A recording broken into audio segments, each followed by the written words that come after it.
യഥാർത്ഥത്തിൽ ഇതിലെ പ്രശ്നം എന്താ? അതായത് ഈ ഈ യൂണിഫോം സിവിൽ കോഡ് എന്ന് പറയുന്നത് ഈ സവർണ ഹിന്ദുക്കളുടെ ഒരു കൺട്രോൾ മെക്കാനിസമാണ്. ഏതുപോലെ എന്ന് കൂടെ പറയാം. 18 വയസ്സാക്കണം, 21 വയസ്സാക്കണം പെൺകുട്ടികളുടെ പ്രായം എന്ന് പറഞ്ഞൊരു ബില്ല് കൊണ്ടുവന്നല്ലോ, വലിയ കൊട്ടിഘോഷിച്ച്. കഴിഞ്ഞ ലോകസഭ ലാപ്സ് ആയപ്പോൾ ആ ബില്ല് ലാപ്സായി. എന്തുകൊണ്ടാണ്? ഏതെങ്കിലും രീതിയിൽ മുസ്ലിങ്ങളെ ടാർഗറ്റ് ചെയ്യണം എന്നൊരു ആംഗിളിൽ നമ്മൾ പോകുന്നതിന് അർത്ഥമില്ല. യൂണിഫോം സിവിൽ കോഡ് സിവിൽ കോഡാണ്. സാറിന്റെ വാദം പറഞ്ഞല്ലോ, ഞാൻ തിരിച്ച് വാദം പറയട്ടെ. രണ്ട് തവണയായിട്ട് രാഹുൽ ഈശ്വർ പറയുന്നുണ്ട്. ശ്രീ ഷാബു പ്രസാദ്, ഈ മുസ്ലിങ്ങളെ ടാർഗറ്റ് ചെയ്യുന്ന ഒന്നാണ് ഏകീകൃത സിവിൽ കോഡ് എന്നാണ് രാഹുൽ ഈശ്വറിന്റെ നിലപാട്.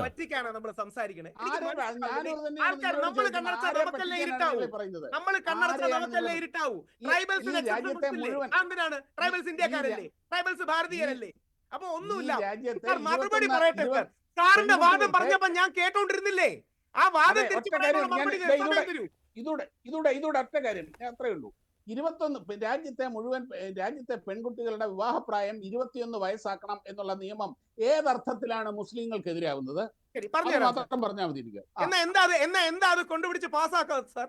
കഴിഞ്ഞ ലോകസഭ ലാപ്സ് ആക്കി അല്ല, അതിവിടെ എങ്ങനെയാണെന്ന് ഞാൻ കൃത്യമായി പറഞ്ഞുതരാം. അതായത് എന്നും ഓർക്കുക, ലോകത്ത് ഇന്ത്യയിലല്ല എവിടെയാണെങ്കിലും പ്രായപരിധി വിവാഹത്തിന്റെ കൂട്ടുകയാണെങ്കിൽ അതിനർത്ഥം സ്ത്രീ ശരീരത്തെ കൺട്രോൾ ചെയ്യുകയും ഫെർട്ടിലിറ്റി കുറയ്ക്കുകയും എന്ന തന്ത്രത്തോടെയാണ്. ഇതും ഗുരുജി ഗോൾവൽക്കർ പറയുന്നുണ്ട്. ഗുരുജി ഗോൾവൽക്കർ 1960s പറയുന്നുണ്ട്, ഇന്ത്യയിലെ ജനസംഖ്യാ നിയന്ത്രണ അജണ്ട പാശ്ചാത്യരുടെ താല്പര്യത്തിലാണ്, നമ്മുടെ താല്പര്യത്തിലല്ല. അതിനുശേഷം 50 വർഷത്തിന് ശേഷമാണ് ഒരു മോദിജിക്ക് പറയാൻ കഴിഞ്ഞത് ജനസംഖ്യ നമ്മുടെ ശക്തിയാണ്, ദൗർബല്യമല്ലെന്ന്. അതായത് കഴിഞ്ഞ നൂറ്റാണ്ടിൽ മാൽത്തൂസിയൻ തിയറി അടക്കം നമ്മളിൽ അടിച്ചേൽപ്പിച്ച് ഇന്ത്യയുടെ ഡെമോഗ്രഫിക് ഡിവിഡൻഡ് കുറയ്ക്കാനാണ് പാശ്ചാത്യർ ശ്രമിച്ചത്. യഥാർത്ഥത്തിൽ മോദിജിയാണ് ആദ്യമായി 50-70 വർഷങ്ങളിൽ ഒരു പ്രധാനമന്ത്രി നിന്ന് പറഞ്ഞത് ഇന്ത്യയുടെ ഡെമോഗ്രഫിക് ഡിവിഡൻഡ് നമ്മുടെ ശക്തിയാണ്, നമ്മുടെ ദൗർബല്യമല്ല. അതായത് പാശ്ചാത്യ ലോകത്ത് ഭയങ്കരമായി ജനസംഖ്യ കുറഞ്ഞു വരുന്നു. അമേരിക്കയിലടക്കം ഫെർട്ടിലിറ്റി റേറ്റ്സ് ഇല്ലാതാകുന്നു. സൗത്ത് കൊറിയയുടെ 0.88 ആണ്, ജപ്പാന്റെ 1.2 ആണ്. നമ്മുടെ കേരളത്തിൽ ഹിന്ദുക്കളുടെ ഫെർട്ടിലിറ്റി റേറ്റ് 1.2 ആണ്, മുസ്ലിങ്ങളുടെ 2.7ഉം ക്രിസ്ത്യാനികളുടെ 1.6ഉം. ഇതെല്ലാം മനസ്സിൽ വെച്ചിട്ട് മുസ്ലിങ്ങളുടെ പുറത്ത് കുതിര കയറാൻ നോക്കുകയാണ്. ഒരു കാര്യം കൂടെ ഓർക്കുക, മുസ്ലിം ജനസംഖ്യക്ക് യാതൊരു പ്രശ്നവുമില്ല, നോർമലും ഹെൽത്തിയാണ്. ഹിന്ദുക്കളുടെ ജനസംഖ്യ ഡ്രാസ്റ്റിക്കലി കുറഞ്ഞുകൊണ്ടിരിക്കുകയാണ്. അതായത് പത്തനംതിട്ട എല്ലാ വർഷവും ഇംപ്ലോഡ് ചെയ്ത് ഇല്ലാതാകുകയാണ്. മലപ്പുറത്തിന് ഒരു പ്രശ്നവുമില്ല. യഥാർത്ഥത്തിൽ പത്തനംതിട്ട ജനസംഖ്യ ഉത്സ്ഫോടനം നടക്കുകയാണ്. ഇതെല്ലാം മനസ്സിൽ വെച്ചിട്ട് ഈ യൂണിഫോം സിവിൽ കോഡ് കൊണ്ടുവന്നാൽ നമുക്ക് ജനസംഖ്യയെ നിയന്ത്രിക്കാമെന്ന് പാവപ്പെട്ട താഴെയുള്ളവനെ പറഞ്ഞ് പറ്റിക്കുകയാണ്. അതായത് ശ്രീ രാഹുൽ ഈശ്വർ ഏകീകൃത സിവിൽ കോഡിലൂടെ മുസ്ലിങ്ങളുടെ വ്യക്തി നിയമം മാത്രം എടുത്തു കളയുന്നു, എന്നിട്ട് മറ്റ് മതങ്ങളുടെ വ്യക്തി നിയമം പിന്തുടരാൻ മുസ്ലിം വിഭാഗത്തോട് പറയുന്നു. ഇതാണ് താങ്കൾ ഉദ്ദേശിക്കുന്നത്? അല്ല, അതിനോടൊപ്പം ഒരു കാര്യം കൂടെ മഞ്ജുഷിന് പെട്ടെന്ന് മനസ്സിലാകണമെങ്കിൽ, ഈ യൂണിഫോം സിവിൽ കോഡിന് പാലം ഉണ്ടാക്കാൻ വേണ്ടിയാണ് ശബരിമല വിധിന്യായം കൊണ്ടുവന്നത്. അത് അന്ന് BJPയുടെ രാജ്യസഭാ MP ആയിരുന്ന സുബ്രഹ്മണ്യ സ്വാമി വളരെ തുറന്നു തന്നെ പറഞ്ഞു, ശബരിമല വിധി യൂണിഫോം സിവിൽ കോഡിന്റെ ചവിട്ട് പടിയായി മാറണമെന്ന്. ഇപ്പോഴും ഫാർ റൈറ്റ്, തീവ്ര വലതിൽ നിൽക്കുന്ന പല ആൾക്കാരും ശബരിമല വിധിന്യായത്തോട് യോജിക്കുന്നത് ദേശവ്യാപകമായ ഒരു യൂണിഫോം സിവിൽ കോഡ് കൊണ്ടുവരാനുള്ള ചവിട്ടുപടിയാണ്. ഇത് കേൾക്കുന്ന സ്ത്രീകൾ നിങ്ങളോട് ഒരു ഇഷ്ടം ഉണ്ടായിട്ടല്ല, നിങ്ങളെ വെച്ച് ഒരു അജണ്ട നടപ്പാക്കാൻ ശ്രമിക്കുകയാണ്. ഇത് യഥാർത്ഥത്തിൽ ഒരുതരം നമ്മുടെ മനസ്സിലെ നാഗവല്ലിയാണ്. യഥാർത്ഥത്തിൽ ഒറ്റ കാര്യമേ ഉള്ളൂ. ഗുരുജി ഗോൾവൽക്കർ പറഞ്ഞ ഇന്ത്യക്ക് യഥാർത്ഥത്തിൽ വേണ്ടത് ഹിന്ദു മുസ്ലിം സാഹോദര്യമാണ്. ഒന്നും കൂടെ ഓർക്കണം, അന്ന് മുസ്ലിങ്ങളുടെ ഫെർട്ടിലിറ്റി റേറ്റ് 4.3 ആണ്, ഹിന്ദുക്കളുടെ 3.6 എന്തോ. ആ കാലത്തിൽ പോലും ഗുരുജി പറഞ്ഞു യൂണിഫോം സിവിൽ കോഡ് ഇന്ത്യയെ നശിപ്പിക്കും. ഗുരുജി കൃത്യമായി, അതായത് KR മൽക്കാനിക്ക് കൊടുക്കുന്നുണ്ട്. KR മൽക്കാനി എന്ന സ്വയം സേവകൻ ഗുരുജിയോട് അത്ഭുതത്തോടെ ചോദിക്കുകയാണ്, ഗുരുജി എന്താ ഇങ്ങനെ പറയണേന്ന്. അപ്പം ഗുരുജി പറയുകയാണ്, യൂണിറ്റി വേറെ, യൂണിഫോർമിറ്റി വേറെ, ഐക്യം വേറെ, ഏകരൂപത വേറെ. നമുക്ക് ഐക്യമാണ് വേണ്ടത്. ആ ഐക്യത്തിൽ ബഹുസ്വരത ഉണ്ട്. ആ വ്യത്യസ്തതകളെ കോർഡിനേറ്റ് ചെയ്ത് നമുക്ക് ഐക്യം ഉണ്ടാക്കണം, ഹിന്ദു മുസ്ലിം സാഹോദര്യം ഉണ്ടാകണം. ഗുരുജി ആദ്യകാലത്ത് ഈ GD സവർക്കർ, നമ്മുടെ VD സവർക്കർ അല്ല, GD സവർക്കറുടെ തെറ്റായ നിലപാടുകളിൽ സ്വാധീനപ്പെട്ട് കുറച്ച് തെറ്റായ നിലപാടുകൾ എടുത്തിട്ടുണ്ട്. അത് മോഹൻ ഭഗവത്ജി അടക്കം തള്ളി പറഞ്ഞിട്ടുണ്ട്. എന്നാൽ ഗുരുജിയുടെ ഉള്ളിലെ മഹാത്മാഗാന്ധിയാണ് സംസാരിക്കുന്നത്. നമുക്ക് ഹിന്ദു മുസ്ലിം സാഹോദര്യമാണ് ആവശ്യം, യൂണിഫോം സിവിൽ കോഡ് അല്ല. ഒരു വരി കൂടെ പറഞ്ഞു നിർത്താം. എന്നാൽ മതങ്ങളിൽ മാറ്റം വരണ്ടേ? വരണം. എങ്ങനെ വരണം? അവരുടെ ഉള്ളിൽ നിന്ന് വരണം. അങ്ങനെ അതാത് മതങ്ങളുടെ വ്യക്തി നിയമങ്ങളിൽ മാറ്റം വരുത്തേണ്ടത് അതാത് മതങ്ങളിൽ നിന്നുള്ള ചർച്ചകളിലൂടെയാണെന്ന്. ശരി, ശ്രീ ഷാബു പ്രസാദ് മറുപടി. രാഹുൽ ഈശ്വർ ആവർത്തിക്കുകയാണ്, ഇത് മുസ്ലിം ജനതയെ പറ്റിക്കുന്നതിന് വേണ്ടിയാണ് നടത്തുന്ന ഒരു എക്സസൈസ് മാത്രമാണെന്ന്. അല്ല, അത് അദ്ദേഹം പലരെയും സന്തോഷിപ്പിക്കാൻ വേണ്ടിയിട്ട് കുറെ കാലമായിട്ട് പറയുന്ന കാര്യമാണത്. ഈ രാജ്യത്തെ അതായത് ആ, പെൺകുട്ടികളുടെ വിവാഹപ്രായം 21 വയസ്സാക്കുക, ആണുങ്ങളുടെയും പെൺകുട്ടികളുടെയും വിവാഹപ്രായം 21 വയസ്സാക്കുന്നത് എങ്ങനെയാണ് ലോജിക്കലി എനിക്ക് മനസ്സിലാവുന്നില്ല. ഇവിടെ ഇരിക്കുന്നവർക്ക് ആർക്കെങ്കിലും അതിനെപ്പറ്റി പറയാനുണ്ടാവുമോ എന്ന് എനിക്ക് അറിഞ്ഞുകൂടാ. അത് എങ്ങനെയാണ് മുസ്ലിം വിരുദ്ധമാവുക എന്നുള്ള ആ നറേറ്റീവ് എങ്ങനെയാണ്, എന്ത് ലോജിക്കിന്റെ അടിസ്ഥാനത്തിലാണെന്ന് എനിക്ക് ഇപ്പോഴും മനസ്സിലാവുന്നില്ല. ഇനി അതവിടെ നിൽക്കട്ടെ. കാര്യം ഇവിടെ പെൺകുട്ടികൾ പഠിക്കണം, അവർ 15, 16, 17, 18 വയസ്സ് എന്നൊക്കെ പറഞ്ഞു കഴിഞ്ഞു കഴിഞ്ഞാൽ നമുക്കറിയാലോ, നമ്മുടെ വീട്ടിലേക്ക് കുട്ടികളും പെൺകുട്ടികൾ പഠിക്കുന്ന പ്രായമാണ്. ഡിഗ്രിക്കൊക്കെ പഠിക്കുന്ന സമയമാണത്. അവർ ഡിഗ്രിക്ക് അവർ പഠിച്ച് അവർ വിദ്യാഭ്യാസം നേടി അവർ ഒരു ജോലിയിലേക്ക് സ്വന്തം കാലിൽ നിൽക്കാനുള്ള ആ പ്രാപ്തിയിലേക്ക് കടക്കുന്ന സമയത്ത് വേണം അവർ വിവാഹത്തിലേക്കും കടക്കാൻ എന്നുള്ള കാഴ്ചപ്പാടാണ് അവിടെ ഉള്ളത്. അല്ലാതെ 18 വയസ്സിൽ ഇടയ്ക്ക് വെച്ച് വിദ്യാഭ്യാസത്തിന്റെ ഇടയ്ക്ക് വെച്ച് കല്യാണം കഴിച്ചു വിടുക, കുട്ടികൾ ഉണ്ടാകുക, പിന്നെ അവരുടെ ജീവിതം എന്നേക്കുമായി അടുക്കളയിലും വീടിന്റെ അകത്തും മാത്രമായി ഒതുങ്ങിപ്പോവുക എന്നുള്ള കാഴ്ചപ്പാടല്ല അത്. എന്തുകൊണ്ടാണ് ഇങ്ങനെ പറയുന്നതെന്നുള്ള എനിക്ക് കാരണമൊക്കെ അറിയാം. വെയിറ്റ് ചെയ്യൂ സാർ, ഇത് ലോകം അവസാനിച്ചിട്ടൊന്നും ഇല്ലല്ലോ. അതൊക്കെ ഇവിടെ ചെയ്യാൻ പോകുന്നുണ്ട്. ഇവിടെ സർക്കാരും ഉണ്ട്, എല്ലാം ഉണ്ട്. നിങ്ങൾ അവിടെ വെയിറ്റ് ചെയ്യും. അതായത് എന്താ നടപ്പാക്കാതെ ചോദിച്ചാൽ നടപ്പാക്കാൻ ഇനിയും സമയമുണ്ട് എന്ന് തന്നെയാണ് അതിന്റെ ഉത്തരം. പിന്നെ ഞാനിപ്പോ വേറൊരു ചോദ്യം ഇവിടെ ചോദിച്ചിരുന്നു. ഇവിടെ ഈ യൂണിഫോം സിവിൽ കോഡിന്റെ പെർവ്യൂവിന് പുറത്ത് എന്തൊക്കെ കാര്യങ്ങളുണ്ട്? ഇവിടെ 99% യൂണിഫോം ആയിട്ടാണെന്നേ നടക്കുന്നത്. നിയമങ്ങൾ എപ്പോഴും യൂണിഫോം ആയിരിക്കണം. ഇന്ത്യ മുഴുവനും ഒരു നിയമം തന്നെ ആയിരിക്കും. ഒരു കാര്യമുണ്ട്, ഇവിടെ ക്രിമിനൽ നിയമങ്ങൾ യൂണിഫോം നിയമങ്ങളല്ലേ? അവിടെ ശരീഅത്ത് നിയമങ്ങൾ വേണമെന്ന് ആരും പറയുന്നില്ലല്ലോ, പറയുകയുമില്ലല്ലോ, പറയാൻ പാടില്ലല്ലോ. ഈ രാജ്യത്തെ മുഴുവൻ ജനങ്ങൾക്കും കന്യാകുമാരി മുതൽ കാശ്മീർ വരെ ഈ രാജ്യത്തെ ക്രിമിനൽ നിയമങ്ങൾ ഒന്നു തന്നെയല്ലേ?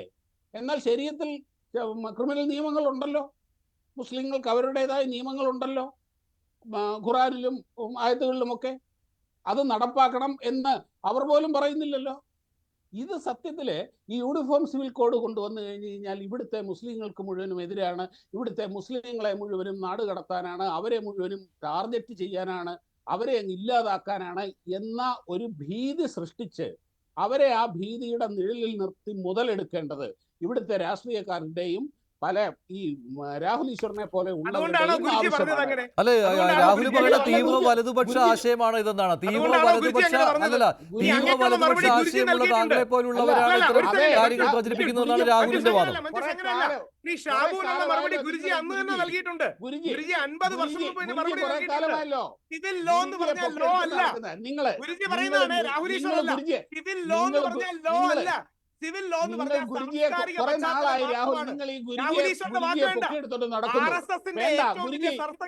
വാക്കുകളാണ്. സിവിൽ ലോ എന്ന് പറഞ്ഞാൽ ലോ അല്ല,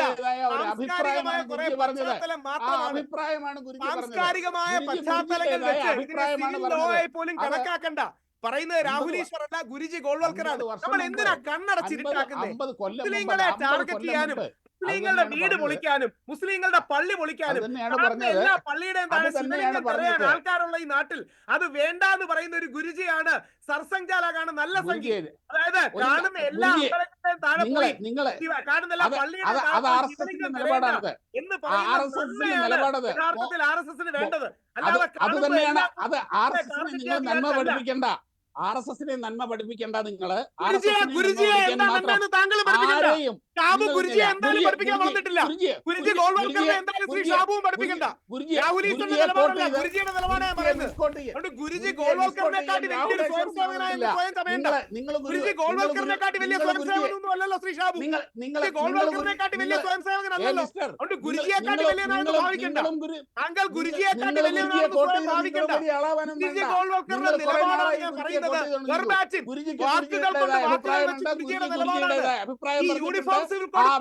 പരിപാടിയാണ്. നമ്മൾ ഹിന്ദുക്കളെ പറ്റിക്കുകയാണ്. അതായത് മുസ്ലിം വിരോധം കാണിച്ച് നമ്മൾ ഹിന്ദുക്കളെ പറ്റിക്കുകയാണ് ഈ യൂണിഫോം സിവിൽ കോഡ്. ഇത് പറയുന്നത് ഗുരുജി ഗോൾവൽക്കറുമാണ്. ഇത് ഓർത്തിരുന്നാൽ മതി. സാധാരണക്കാരനായ പാവപ്പെട്ട സ്വയംസേവകനെ, സാധാരണക്കാരനായ പാവപ്പെട്ട BJP-കാരനെ പറ്റിക്കുകയാണ്.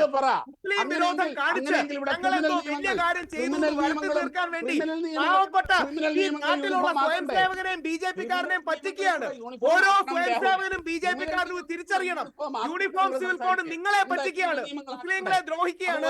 ശരി, നിങ്ങൾ തമ്മിൽ തർക്കം വേണ്ട. ശ്രീ റോണി കെ ബേബി, ഈ അല്ല, വലതുപക്ഷ ആശയങ്ങൾ പിന്തുടരുന്നവർക്കിടയിൽ പോലും ഇത്തരത്തിലുള്ള അഭിപ്രായ വ്യത്യാസങ്ങൾ യൂണിഫോം സിവിൽ കോഡിനെ കുറിച്ച് കടന്നു വരികയാണ്. ശരി, ഞാൻ താങ്കളിലേക്ക് വരാം. ശ്രീ ഷാബു രാഹുൽ, താങ്കളിലേക്ക് രണ്ടുപേരിലേക്ക് വരാം. ശ്രീ റോണി കെ ബേബി, ഏകീകൃത സിവിൽ കോഡിലെ ചില പ്രധാന വ്യവസ്ഥകൾ ഇപ്പോൾ ഉത്തരാഖണ്ഡിൽ നടപ്പിലാക്കിയ ഏകീകൃത സിവിൽ കോഡിലെ ചില വ്യവസ്ഥകൾ ഇങ്ങനെയാണ്. അതിൽ വിവാഹത്തെ കുറിച്ചുള്ളത് ഇല്ല, ഗുരുജിയുടെ സ്വയം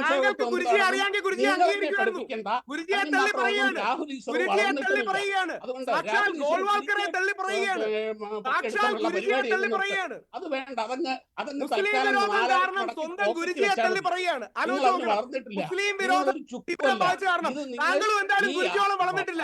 സന്തോഷിപ്പിക്കാൻ ചർച്ചയിലേക്ക് വരാം. ശ്രീ രാഹുൽ ഈശ്വർ, ഷാബു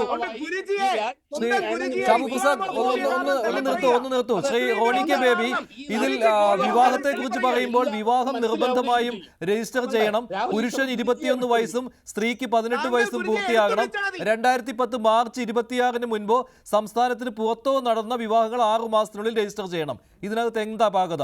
പിന്തുടർച്ചാവകാശത്തിന്റെ കാര്യത്തിൽ ആൺമക്കൾക്കും പെൺമക്കൾക്കും തുല്യ അവകാശം. സ്വത്തവകാശത്തിന്റെ കാര്യത്തിൽ മരണശേഷം സ്വത്ത് വിഭജനത്തിൽ ഭാര്യയ്ക്കും കുട്ടികൾക്കും മാതാപിതാക്കൾക്കും തുല്യാവകാശം. ബഹുഭാര്യത്വത്തിന് നിരോധനം. ബാലാവകാശം, സംസ്ഥാനത്ത് പിറക്കുന്ന മുഴുവൻ കുട്ടികൾക്കും തുല്യാവകാശം. അതായത് ദത്തെടുക്കപ്പെട്ടവരോ വാടക ഗർഭധാരണത്തിലൂടെ ജനിച്ചവരോ ഉൾപ്പെടെ എല്ലാ കുട്ടികൾക്കും തുല്യാവകാശം. ഇതാണ് യൂണിഫോം സിവിൽ കോഡ് ഉത്തരാഖണ്ഡിൽ നിലവിൽ വന്നതിലെ ചില സുപ്രധാനമായ വ്യവസ്ഥകൾ. ഇതിലും അപാകത കാണുകയാണല്ലോ പ്രതിപക്ഷം. പക്ഷേ